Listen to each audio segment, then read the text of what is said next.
Kadang, hidup tak memberi kita matahari setiap hari. Ada masa ketika hujan turun tanpa jeda, membasahi luka yang belum sempat mengering. Tapi siapa sangka, justru dalam derasnya hujan itulah, hati mulai belajar tumbuh, pelan-pelan, tapi pasti. Assalamualaikum warahmatullahi wabarakatuh. Dengan segenap kelembutan hati dan syukur yang tak putus, izinkan aku mengajakmu menyelami satu kisah sederhana tentang hujan, kehilangan, dan harapan yang perlahan tumbuh dari tanah yang basah. Ini bukan hanya cerita tentang duka, melainkan tentang bagaimana setiap tetes hujan membawa pesan yang tak terdengar oleh telinga, tapi terasa oleh jiwa. Ketika langit menangis, terkadang hati pun ikut luruh. Namun dari sanalah, kita diajari bahwa tumbuh tak selalu indah, tapi selalu bermakna. Langit pagi itu kelabu, seolah turut merasakan duka yang belum sempat diberi nama. Tak ada angin, hanya udara yang terasa berat, menggantung di antara dedaunan yang nyaris tak bergerak. Burung-burung pun enggan bersuara. Alam seperti menunggu sesuatu, dan benar saja, tak lama kemudian, hujan turun. Deras, tanpa permisi. Seperti air mata yang lama ditahan, lalu tumpah dalam sekali hentakan. Di bawah teduhan halte kecil yang nyaris usang, Lira berdiri memeluk tas selempangnya erat-erat. Tangannya dingin, bukan karena hujan, tapi karena hati yang bergetar menahan kehilangan. Ia baru saja pulang dari rumah sakit, membawa kabar yang tak satu pun manusia ingin dengar, ayahnya telah pergi.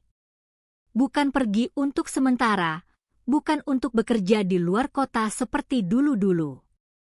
Kali ini, benar-benar pergi. Selamanya. Lira menatap jalanan yang tergenang.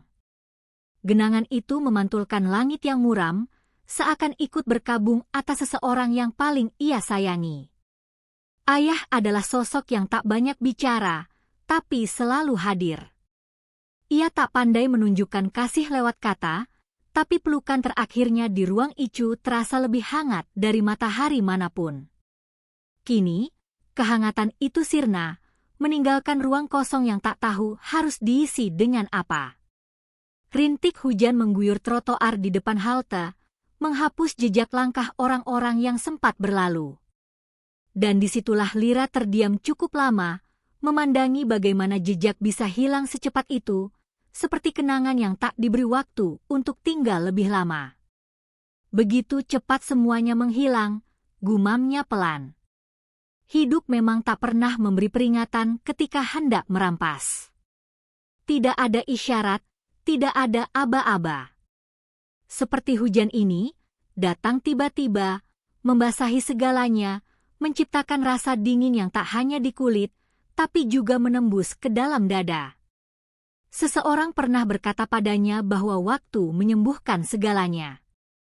Tapi Lira tak yakin itu benar.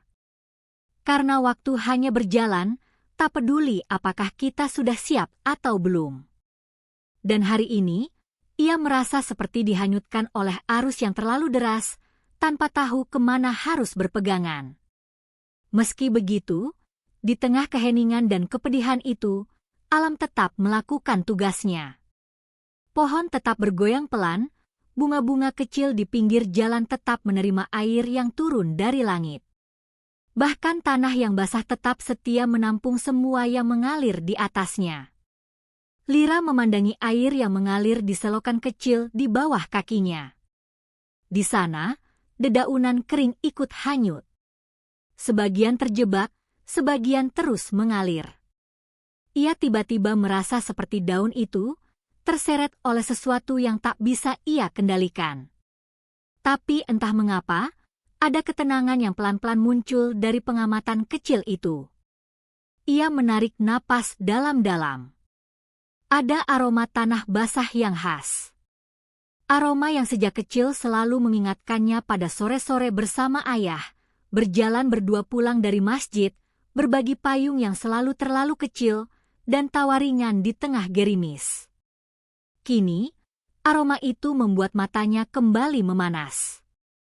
Namun di sela-sela kesedihannya menyesak, Lira mulai menangkap satu pelajaran kecil, bahwa kehilangan adalah bagian dari hidup yang tak bisa dihindari. Bahwa cinta sejati bukan hanya tentang kebersamaan, tapi juga tentang melepaskan dengan ikhlas. Ayah mungkin telah pergi, tapi kasihnya tetap tertinggal, dalam kenangan, dalam doa, dalam keberanian untuk menjalani hari-hari yang akan datang. Pelan-pelan, Lira melangkah keluar dari halte. Hujan masih turun, tapi ia tak lagi takut basah. Langkahnya berat, tapi pasti. Tak ada lagi jejak yang tersisa di trotoar, namun ia tahu, yang paling penting bukanlah jejak yang tampak, tapi yang tertanam di hati. Sambil berjalan, ia menengadah sejenak, membiarkan tetes hujan mengenai wajahnya. Dingin. Tapi ada kedamaian yang menyusup bersama rintik itu. Seolah alam ingin berkata, tak apa menangis. Tak apa merasa hancur. Tapi ingat, dari tanah yang basah inilah, bunga akan tumbuh. Dan di dalam hatinya, Lira berjanji, ia akan belajar tumbuh. Walau perlahan, walau sambil menahan perih.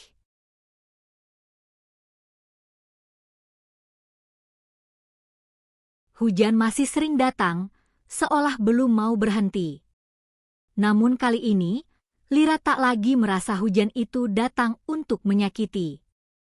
Ia mulai bisa menerimanya sebagai bagian dari perjalanan, bukan musuh, bukan juga kutukan, hanya peristiwa alam yang mengajari manusia untuk merasa. Hari-hari setelah kepergian ayahnya berjalan perlahan. Bahkan waktu terasa lebih lambat, seolah memberi ruang untuk berduka, untuk diam, dan untuk menata ulang hati yang sempat tercerai. Setiap pagi, Lira duduk di dekat jendela kamarnya, jendela kayu tua yang menghadap ke pohon jambu di halaman belakang. Di sana, ia menaruh secangkir teh hangat dan buku catatan berisi lembar-lembar kosong. Jendela itu menjadi tempat paling sunyi sekaligus paling jujur. Saat hujan turun dan mengetuk kaca jendela, Lira merasa seperti ada yang sedang berbicara pelan kepadanya. Bukan dengan kata-kata, tapi dengan perasaan yang tak bisa dijelaskan, seolah hujan tahu apa yang sedang ia rasakan dan datang hanya untuk menemani. Ia mulai menulis. Bukan puisi, bukan cerita, hanya potongan-potongan perasaan yang selama ini tak sempat ia sampaikan. Tentang rasa kehilangan, tentang marah yang sempat muncul karena tak bisa mengucap selamat tinggal, tentang sesal karena tak menghabiskan lebih banyak waktu bersama ayah. Di halaman pertama bukunya, ia menulis. Hujan tidak datang untuk menghapus, tapi untuk mengingatkan.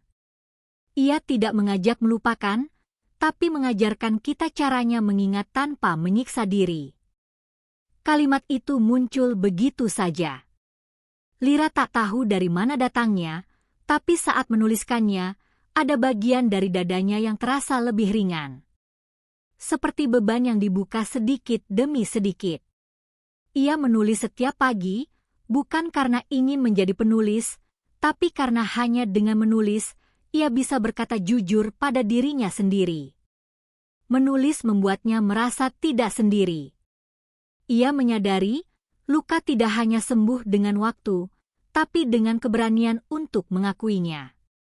Selama ini, ia terlalu sibuk menenangkan orang lain, berkata bahwa ia baik-baik saja, sambil menahan air mata yang ingin jatuh. Tapi jendela itu, dan halaman-halaman putih di buku catatannya, tidak pernah memintanya untuk kuat. Mereka hanya menerima, dan itulah yang ia butuhkan. Suatu pagi, hujan turun lebih lembut dari biasanya. Rintiknya seperti bisikan kecil. Di luar, pohon jambu meneteskan air dari daunnya. Lira duduk sambil membolak-balik halaman bukunya. Di salah satu halaman, ia menemukan tulisan yang ia buat seminggu sebelumnya. Aku tak ingin lupa, tapi aku juga tak ingin tenggelam. Ia tersenyum pelan membaca kalimat itu. Dulu, ia menulisnya dengan hati yang pecah, tapi kini ia membacanya dengan hati yang mulai belajar tenang. Ia tahu, ayah tak akan kembali. Tapi ia juga tahu, kenangan tentang ayah akan tetap hidup selama ia terus mengenang dengan cara yang baik. Tidak dengan air mata yang menenggelamkan, tapi dengan doa dan perbuatannya membuat ayah bangga di sana. Hari itu, ia menulis surat. Bukan untuk dikirim kemanapun, hanya untuk dibaca oleh langit. Ayah, hari ini Lira bangun lebih pagi. Lira buat teh seperti yang dulu ayah suka. Rasanya tetap pahit kalau tidak pakai gula, tapi Lira ingat ayah selalu bilang, teh yang pahit itu menyehatkan, kayak hidup. Jangan semuanya manis, nanti kita nggak belajar apa-apa. Ayah tahu? Hari ini hujan lagi. Tapi entah kenapa, Lira tidak takut. Lira bahkan buka jendela, biar bisa dengar hujannya lebih dekat. Lira belum sepenuhnya kuat, tapi Lira tidak selemah kemarin. Terima kasih sudah jadi ayah yang luar biasa. Maaf kalau dulu Lira jarang bilang itu. Setelah menulis surat itu, Lira memejamkan mata. Ia membayangkan ayah duduk di sebelahnya, dengan senyum khas yang selalu membuatnya tenang. Ia tahu itu hanya bayangan, tapi rasanya cukup untuk mengisi ruang kosong di hatinya, walau sebentar. Hujan mulai reda. Langit belum sepenuhnya cerah, tapi cahayanya mulai menembus tirai jendela. Lira tersadar bahwa ia tak bisa terus hidup di balik duka. Dunia di luar jendela masih bergerak. Daun-daun yang basah itu masih hijau. Burung-burung mulai bernyanyi lagi. Kehidupan tidak berhenti hanya karena seseorang yang kita cintai telah pergi. Justru karena itu, kita harus melanjutkan untuk mereka dan untuk diri kita sendiri. Ia mengambil napas panjang, menutup bukunya, lalu berdiri. Untuk pertama kalinya sejak pemakaman, ia membuka pintu kamarnya, melangkah ke ruang tengah, dan menyapa ibunya yang sedang menyiram tanaman. Ibu, mau bantuin masak sarapan? Ibunya menoleh, mata yang lelah itu langsung bersinar. Senyum kecil muncul di wajah perempuan yang juga diam-diam memendam luka itu sendiri. Mau sekali, jawabnya, pelan tapi hangat. Dan pagi itu, Lira menyadari, rintik hujan yang mengetuk jendela tak hanya membangunkan hatinya, tapi juga membuka pintu menuju hari-hari baru yang lebih berani.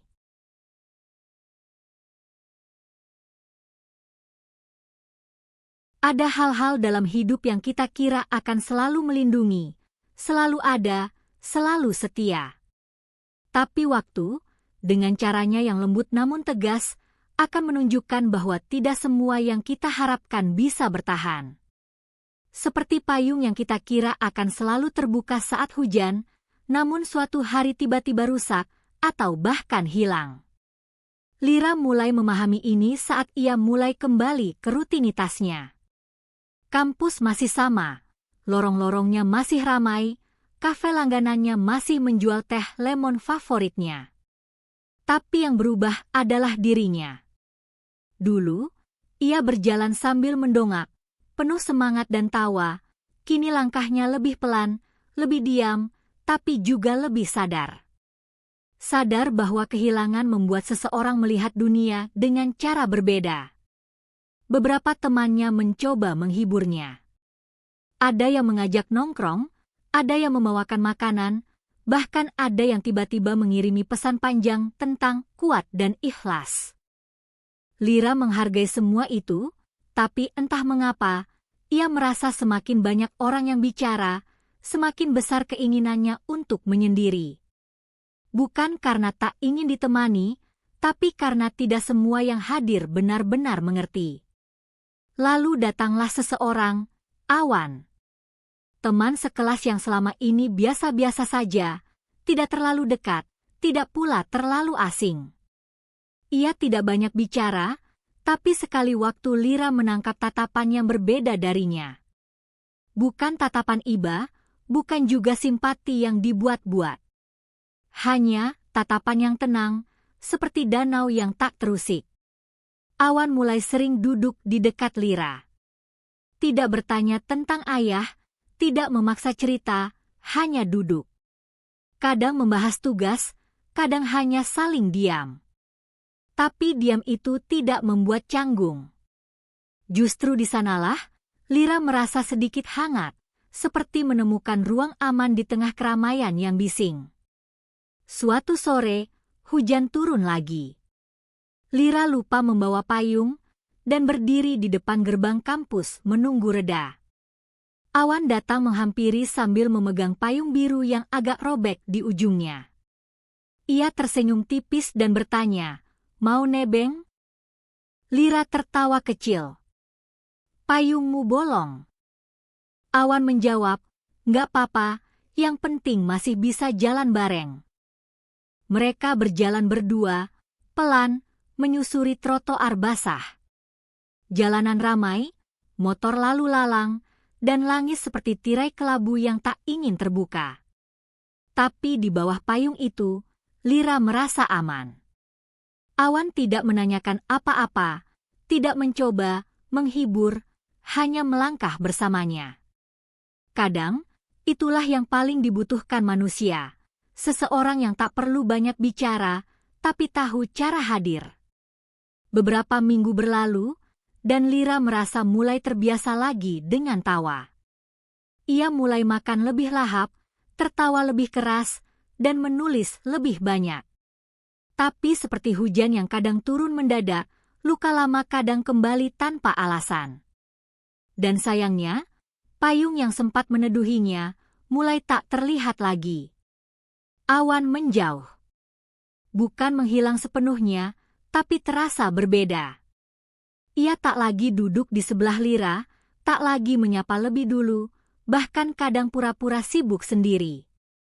Lira bingung, lalu diam. Ia tak mau mengejar. Mungkin awan memang hanya singgah, bukan untuk tinggal. Hari itu, Lira duduk sendiri di halte, lagi-lagi tanpa payung.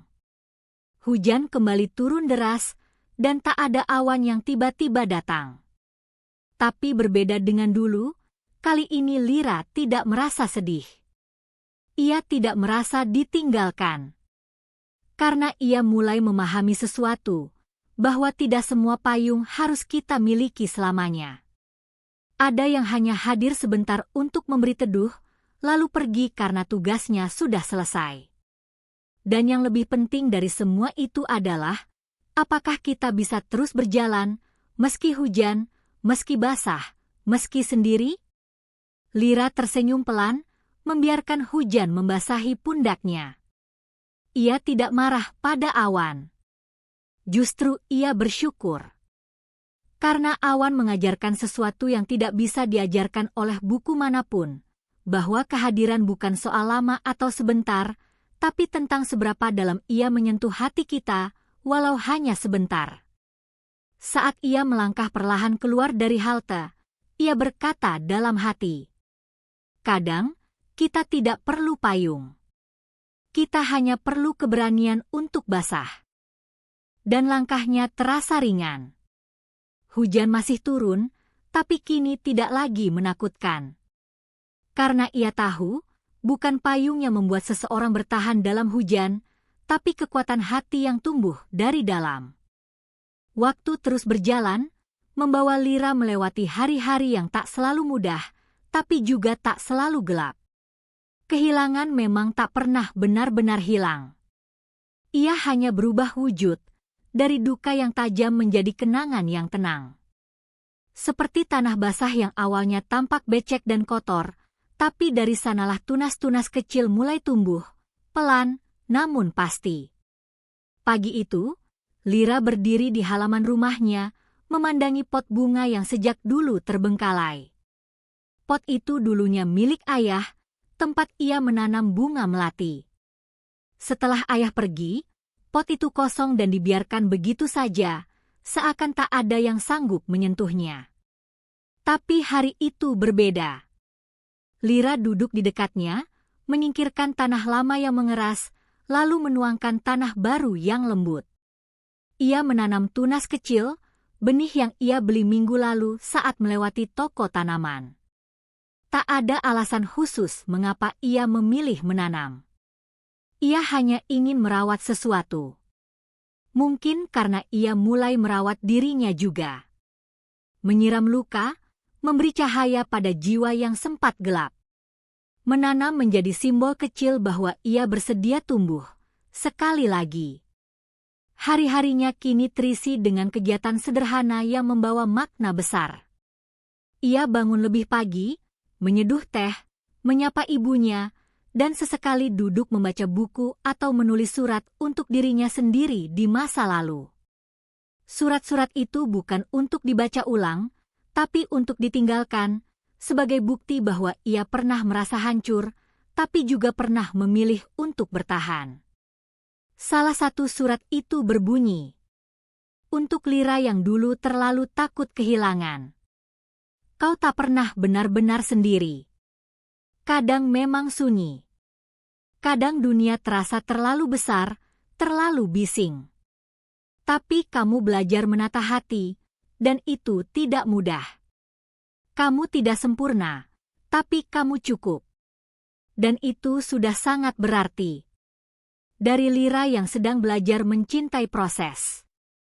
Membaca surat itu sendiri membuat Lira menangis, bukan karena sedih, tapi karena haru. Ia melihat betapa jauh dirinya melangkah. Ia yang dulu mudah menyerah, kini belajar menyambut pagi meski hujan masih turun di luar. Ia yang dulu bergantung pada pelindung luar, kini tahu bahwa kekuatan paling kokoh datang dari dalam. Perubahan itu tak datang tiba-tiba. Ia hadir perlahan, dalam bentuk-bentuk kecil, memilih untuk bangun meski lelah, memilih untuk mandi meski tak ingin keluar rumah, memilih untuk tersenyum pada ibu meski hatinya belum sepenuhnya lega. Tapi dari keputusan-keputusan kecil itulah, Lira mulai menanam kembali kehidupannya, seperti benih di dalam pot itu. Suatu sore, Lira duduk di ruang tamu, menatap hujan dari balik kaca. Ibunya datang membawa 2 gelas wedang jahe hangat. "Untuk anakku yang sekarang suka melamun," ujar ibunya sambil tersenyum. Lira tertawa pelan. "Aku lagi mikir, Bu. Tentang hidup." "Wah, berat sekali," jawab ibunya. "Hidup itu kayak kebun, Ra. Kadang tanahnya keras, kadang basah, kadang ada gulma. Tapi kalau kita sabar merawatnya, nanti muncul bunga." Lira terdiam. Kalimat itu begitu sederhana, tapi mengendap dalam. "Bunga apa yang paling ibu suka?" tanyanya. "Bunga yang tumbuh dari tanah yang jelek," jawab ibunya mantap. "Karena itu tandanya dia kuat." Lira tak menjawab. Ia hanya mengangguk, sambil merasakan hatinya menghangat. Mungkin dirinya sedang jadi bunga itu. Tumbuh dari tanah basah bernama kehilangan, tapi tetap memilih berdiri, meski tak ada yang menjanjikan matahari akan selalu muncul. Hari-hari berlalu. Daun-daun di pohon jambu mulai menua, warnanya berganti menjadi kuning pucat. Angin membawa mereka jatuh perlahan ke tanah, tapi Lira tak lagi merasa sedih melihat yang gugur. Karena kini, ia tahu, sesuatu yang jatuh tak selalu berarti akhir. Kadang, jatuh adalah bagian dari proses tumbuh yang lebih dalam. Suatu hari, tunas di pot bunga itu pecah. Daun kecil muncul dari tanah, menghijau dengan malu-malu. Lira berjongkok, menatapnya penuh syukur. Tak ada yang istimewa dari daun itu bagi orang lain, tapi baginya, itu adalah bukti nyata bahwa luka bisa menjadi lahan subur. Bahwa air mata yang dulu jatuh diam-diam, mungkin telah menyiram sesuatu yang tak ia lihat sebelumnya. ia menyentuh tunas itu dengan ujung jari, lalu berkata pelan, "Terima kasih sudah tumbuh." Dan mungkin, itu juga ucapan yang pantas ia sampaikan untuk dirinya sendiri. Langit sore itu kembali mendung. Warna abu-abu menggantung lembut di atas atap-atap rumah, dan udara membawa aroma khas yang tak asing lagi, aroma hujan yang sebentar lagi turun. Tapi kali ini, Lira tidak menyambutnya dengan gelisah. Tak ada lagi keinginan untuk bersembunyi, tak ada lagi ketakutan yang membeku di dada. Ia duduk di depan jendela kamarnya, jendela yang dulu hanya jadi tempat untuk melamun, kini menjadi tempat terbaik untuk mengenang dan bersyukur. Di luar sana, hujan mulai turun.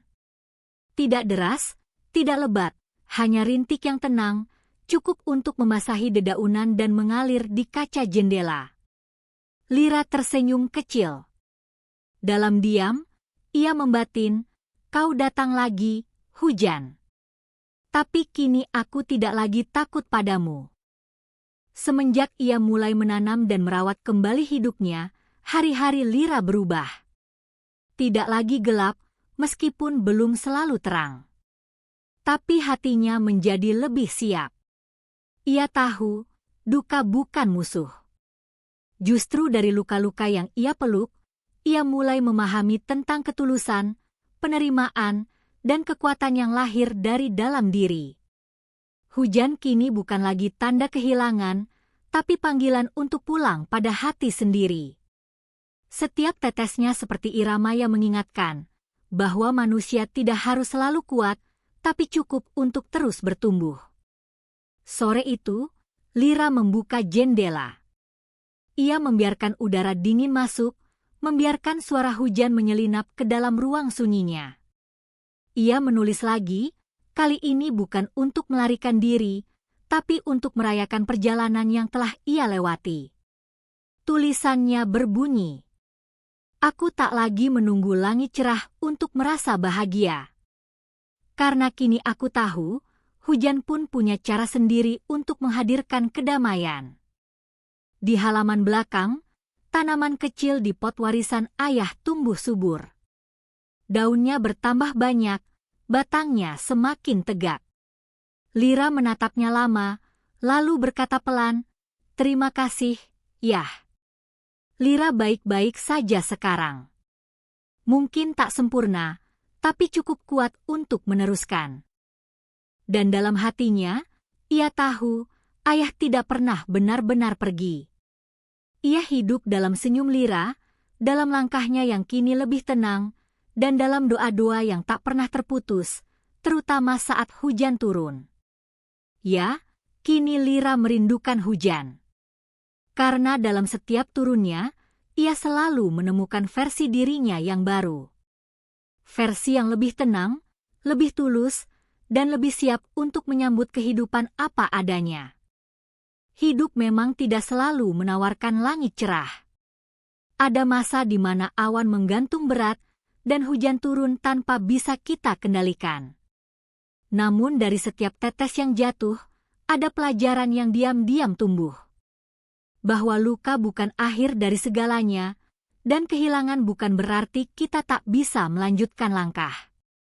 Kisah Lira adalah kisah banyak dari kita, yang pernah merasa kehilangan, hancur, lalu bangkit pelan-pelan, belajar menerima, dan kembali menanam harapan di hati yang sempat kering. Ia mengajarkan bahwa proses pulih tidak harus cepat, yang penting adalah kita bersedia untuk tetap tumbuh, meski perlahan, meski dalam diam. Sebab, pada akhirnya, bukan tentang seberapa banyak air mata yang kita teteskan, tapi tentang bagaimana kita menjadikannya air yang menyuburkan jiwa. Dan seperti tanah yang basah karena hujan, hati yang pernah basah oleh duka pun bisa jadi tempat terbaik bagi tunas-tunas baru untuk tumbuh. Terima kasih telah berjalan bersama Lira. Semoga saat hujan turun berikutnya, kita pun mampu melihatnya bukan sebagai akhir, tapi sebagai awal yang lembut dari sebuah pertumbuhan. Wassalamualaikum warahmatullahi wabarakatuh. Semoga hatimu selalu dikuatkan, dan langkahmu selalu diarahkan menuju kebaikan.